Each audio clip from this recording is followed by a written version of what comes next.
Good morning, everyone, and welcome to Caffeinate and Innovate, where we chat with leading experts in prevention science. These 30-minute sessions are designed to wake up your creativity and help you think outside the box. If you've got any questions brewing, feel free to drop them in the Q&A at any time during our session. And if you would rather ask your question out loud, we'll have some time at the end where you can unmute and jump into our conversation. If we don't get to every question, I will send a follow-up with Jason's responses after today's session. Welcome, Dr. Jason Kilmer. It's great to have you with us today. Morning from very hot Olympia, Washington, where it's also 7 o'clock in the morning. Hooray! It's very early for Jason. Can you start by telling us just a little bit about yourself and your work? Yeah, sure. So my whole life, I've always tried to have a foot in both the research world and the student affairs or student life world. So at one point, I even had a 50-50 split of direct work with students around alcohol and other drug prevention, as well as research around developing, implementing, and evaluating brief interventions. Right now, I'm really, really lucky to work with an amazing team at the Center for the Study of Health and Risk Behaviors. We call ourselves CSHRB because you always have to have an acronym in psychology. And I'm a professor in psychiatry and behavioral sciences, as well as an adjunct professor in psychology. And right now, the scale's tipping more toward the research part, but a part of my job continues to be the direct work with students, which I really love. That's awesome. You mentioned brief interventions. Can you tell me what you've learned about the potential impact of those brief interventions?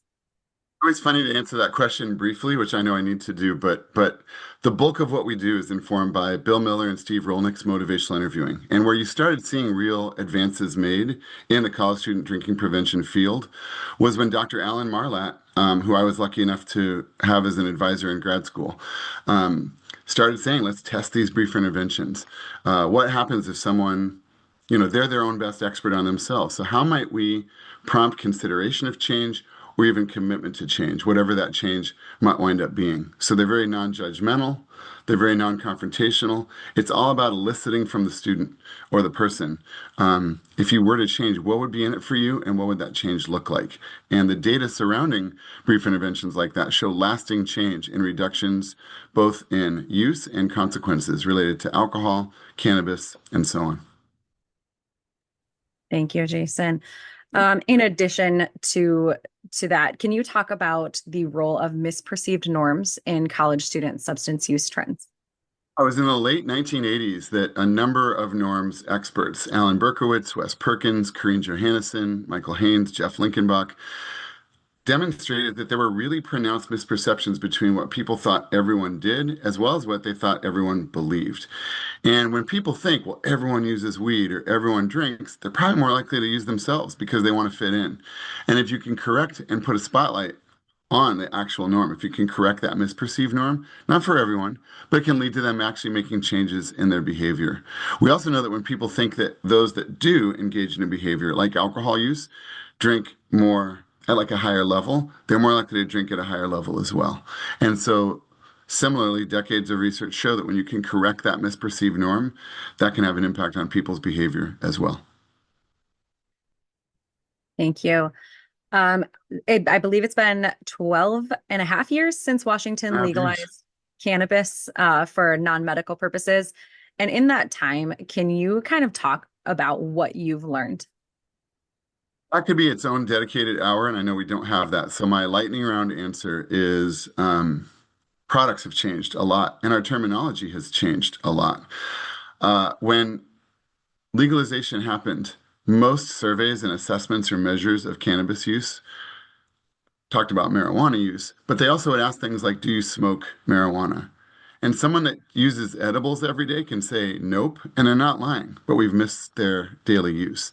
So we've learned we have to be very, very intentional and very careful with how we assess. Terminology has to change a lot.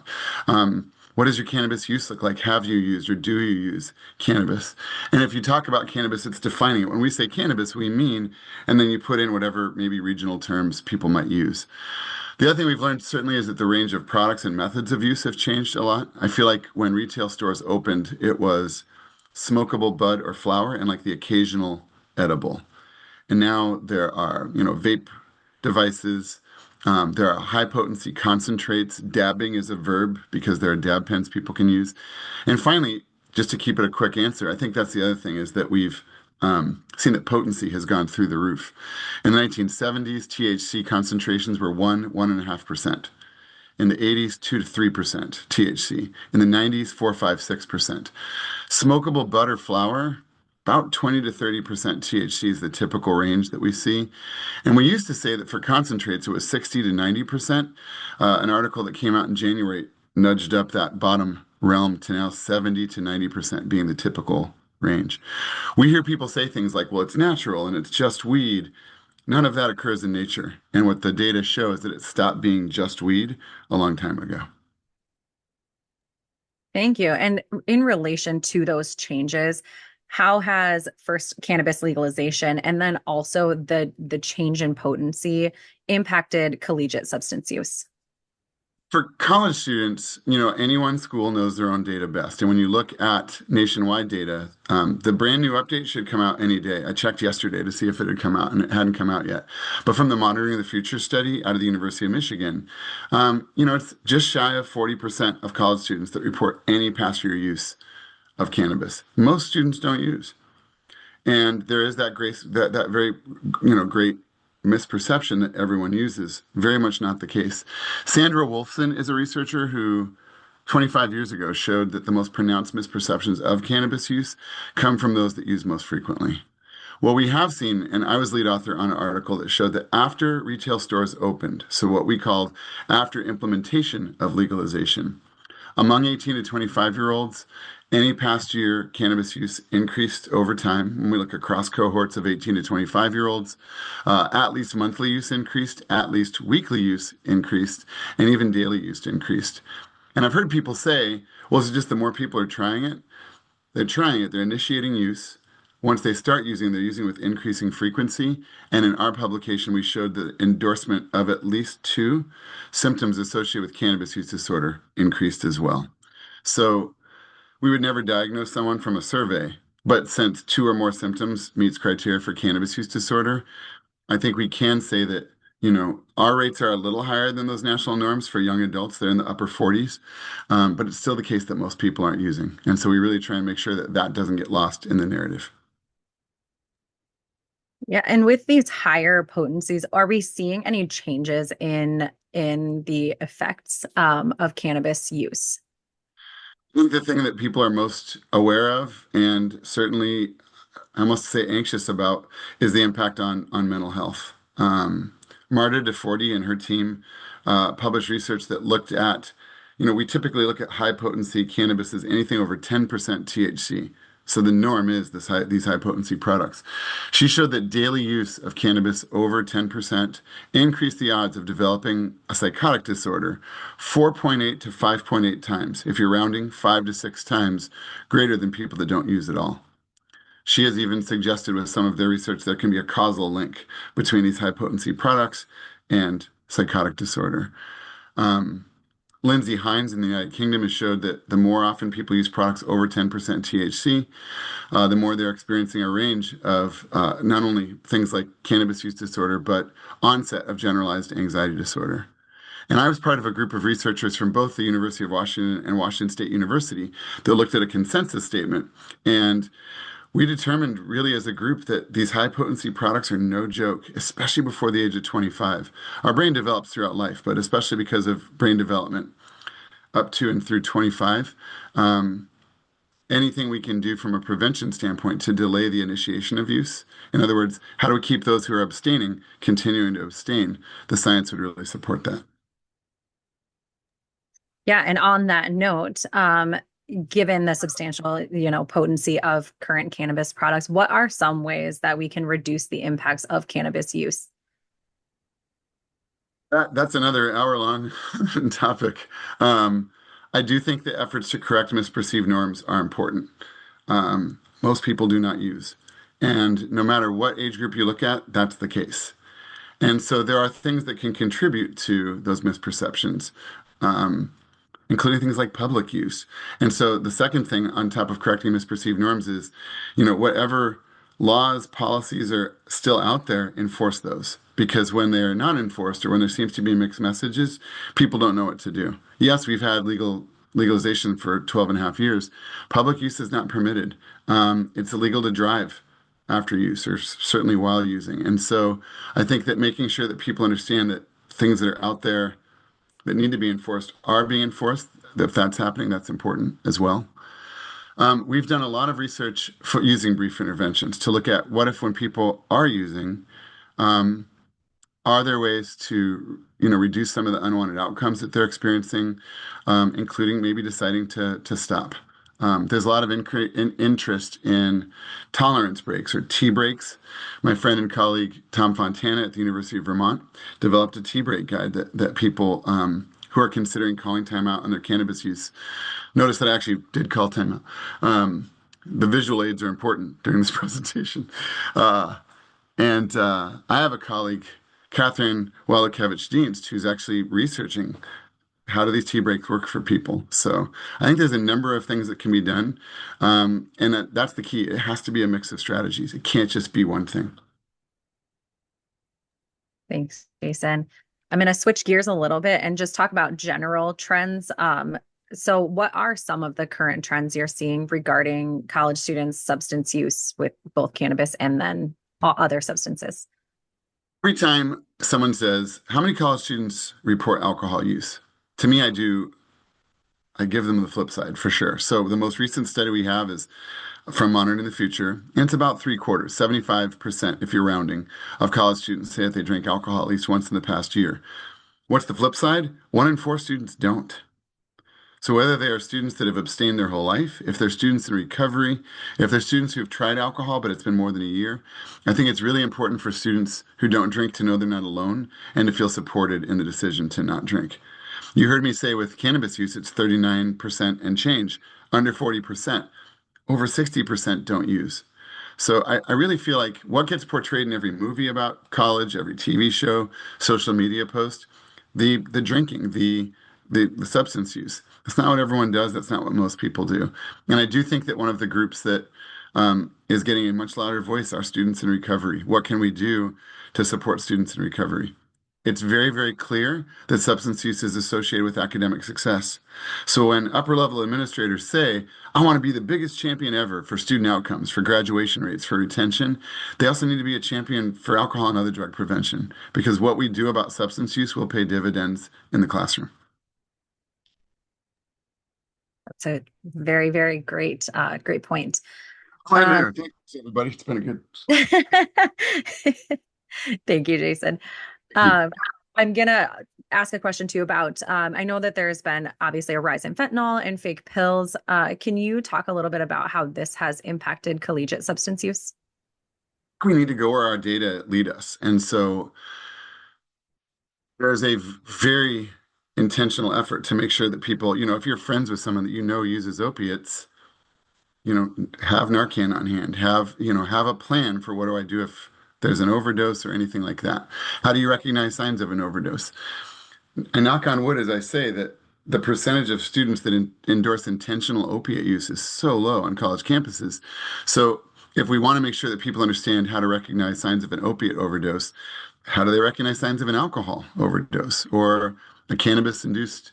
There's an acute toxic psychosis. Do people know what to do when that happens? So I think there's that piece as well. But the other thing I'll say is this, one of the groups that people are concerned about with fentanyl exposure is the person that intended to take something else but didn't know that it was laced, for example, with fentanyl. We had a grant where we were looking at non-medical use of prescription stimulants. And we tried to get a sense of, if we're trying to reduce stimulant use, what might we do? And Amelia Aria at the University of Maryland had made a presentation where she said, I almost feel like if cannabis use went away, we might see non-medical use of prescription stimulants go away. Because people start using cannabis, it causes decreases in attention. People turn to non-medical stimulants that might be used to treat attention decreases, and it creates this cycle, if you will.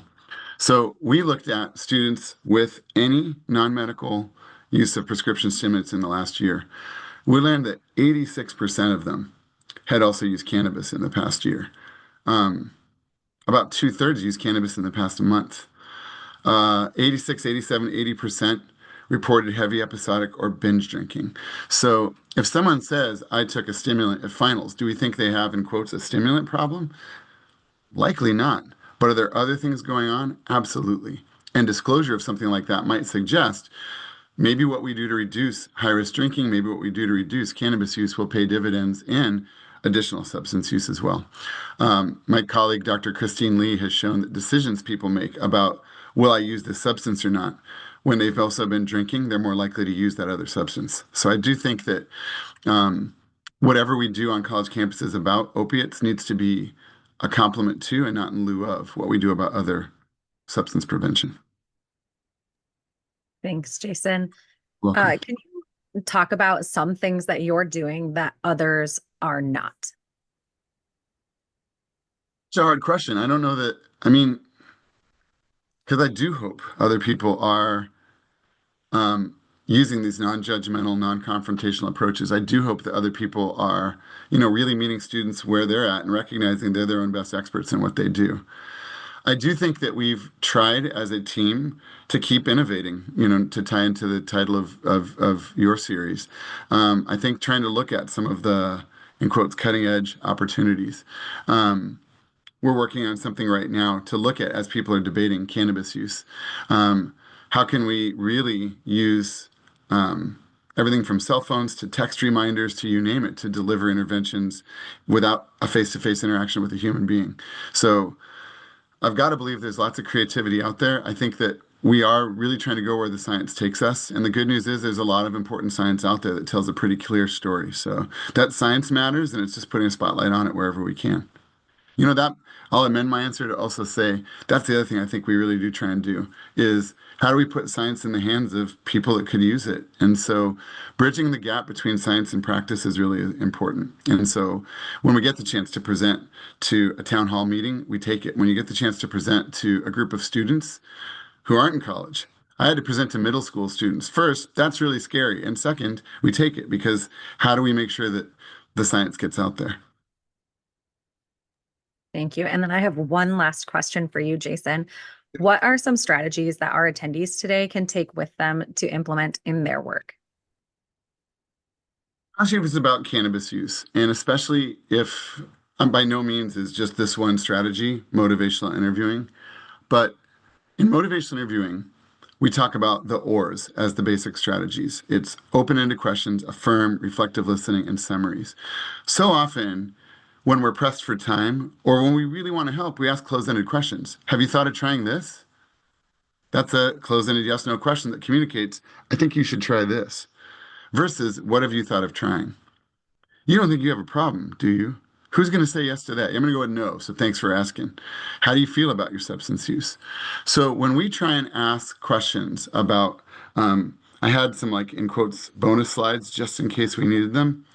So when we want to see if we can get people thinking about in quotes consequences, we don't call them consequences. And so we'll start by asking, what are the good things about alcohol use for you? Or what are the good things about cannabis use for you? First, they will be delighted to tell you. Second, Paul Grossberg at the University of Wisconsin showed that when you ask that question, it counts as expressing empathy. You're saying, I want to understand why this matters to you. And expressing empathy is one of the basic principles of MI. Only after they've generated all of those good things, we ask, what are the not so good things about cannabis for you? If you're willing to play this game show in the chat, I run the mandated student groups at my own school for students that have violated our campus drug policy um, for cannabis in a state that's had legal cannabis for 12 and a half years. When I ask 4 to 8 undergraduate students, what are the not so good things about cannabis for you? How long a list do I get from them? What would you predict out of curiosity? 1, 7, most people are guessing 2, 3, 3, 4, a short list. A lot of people predict 1. I got to meet with this guy. Just to make the point, 2 back-to-back groups, I eliminated the duplicates. There's my list. I get really surprised when people say, well, you can't talk to young adults about cannabis. They don't see any negative consequences. That's not true. It's what we call them. If I start those workshops and say, hey, I know y'all got in trouble. That sucks. I'll try and get us out of here early today. What problems have you had with weed? We don't have any problems. You got a problem. What are the good things? What are the not so good things? Scott Walters at University of North Texas Health Sciences showed that it was their clinicians prematurely ending this list. The clients would generate 4 or 5 things, and the providers would say, great, Anything else? Anything else is a closed-ended yes/no question. And when packaged with a hand clap and the word great, it communicates, let's wrap it up. Instead, when you ask, what else? What else would you say? It keeps the list going. If you ask, what would it be like if some of those not so good things happen less often? Any affirmative or positive answer is what Miller and Rolnick within motivational interviewing call change talk. What would make some of those not so good things happen less often? Anything the person identifies is a person identified strategy for making a behavior change. So, what I love about this is you need no expertise on a substance to be able to have a conversation like that with the person you're trying to help. So I think that as a takeaway, be very mindful of the language we use. We don't talk about what problems there are. We don't talk about negative consequences. We can talk about the good things, the not so good things. When I opened the chat, I saw a shout out for the positive community norms approach. My friend and colleague, Jeff Linkenbach, whose name I mentioned earlier, always talks about if we want health, we must promote health. Avoid scare tactic-y things. Really promote the very thing you're hoping to achieve. Thank you so much, Jason. I'm sure Thank our you. attendees have some questions for you as well. So I do want to make sure that we leave some time, take some time now for everyone to join in the conversation. We'll start with anyone who wants to chime in by going off mute. If something's on your mind, go ahead and just unmute, and we'd love to hear your thoughts and keep our chat going. I have a question. When the idea is so prevalent, right, that everybody does it, and then you tell them the statistics, how receptive to that information are they? I It mean, depends on a number of things. If you have a statistic that's based on a survey of 12 people, probably not super believable.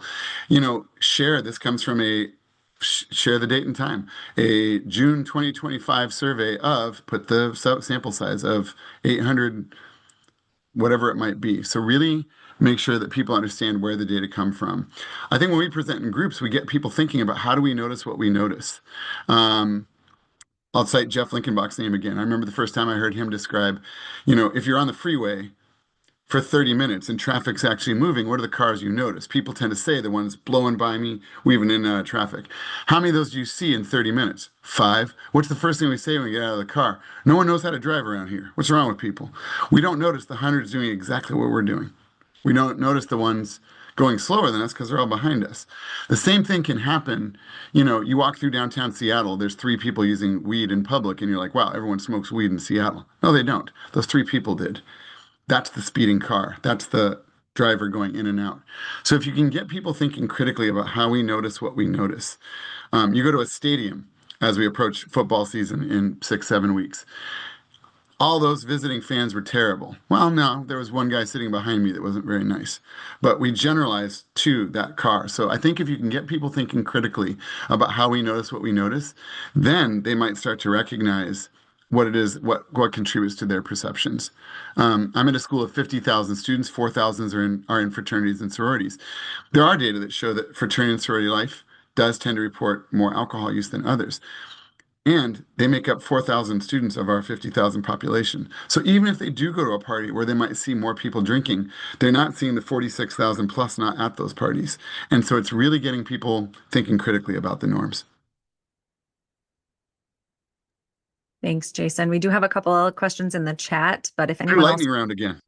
unmute, yeah, these are some big questions. So one of them is, do you have any information on kratom or 7-ohms? I don't know if that's how you pronounce that one, or OHMZ, as it pertains to collegiate use. They Solely said, in our own data sets, just endorsement of it, but nothing I wouldn't even, for ethical reasons, and I hope it's clear, a lot of those products, you can't take people that have never used and be like, want to make 20 bucks in a study to see what this does? So you don't tend to see studies done where they're having people use to see what the risks or harms are. Instead, you tend to find out from like ER reports, poison center calls, and things like that. okay, yeah, they said they're hearing that people are seeing it as a safer option than opiates, but with the same feelings. And And I it's like, would go where your data leads you. The endorsement of things like that is so unbelievably low, at least in the data we've collected. any other questions from anybody, either in the chat, Q&A, or you can go off mute. Oh, I see something in the chat about knowledge. That's one of the things since the 80s. Decades of research show that when we give people facts or information, knowledge increases, it doesn't change behavior. So if your goal is, I want to change behavior, include those behavior change components. For people that want to continue abstaining, what does that look like? What are ways to do that? For people that are using already, but want to try and use less or use in a less dangerous or less risky way, that what can that look like as well? So I think the most important thing, if your goal is to change behaviors, to realize fact-only information approaches tend to increase knowledge but not impact behavior. Okay, I will leave the floor open. If anyone has any questions, they can chime in. But Megan, do you want to pull up our end slides here? We have a QR code and a link for you to join our next Caffeinate and Innovate session. We have made a change to our scheduling, so we'll now be hosting these sessions quarterly instead of monthly. So our next session is on October 15th, where we'll be talking to Dr. Judd Brewer. He's a New York Times best-selling author and director of research and innovation at Brown University's Mindfulness Center, where he also serves as a professor in behavioral and social sciences at the School of Public Health and Psychiatry. And we'll be chatting with him about mindfulness and brain science and how this information or how this impacts substance misuse. Okay, and then we have a request from Allison to say that last thing again. I want to write it down, please. So I'm not sure what the last thing. Oh, I Jason's on guessed top what the of it. last He thing got it. was. I went ahead and put that in there. I do hope this met people's needs and expectations. I feel like we're all in for a treat when I actually wake up in about 30 minutes. So I do hope this was helpful for folks. But Tess, you've been amazing to work with. Thank you for the opportunity to work with you all today. And prevention's hard. No one calls us and says, good news, nothing bad happened last night. So keep it up. So from the bottom of my heart, thank you to all of you for doing what you do in your communities.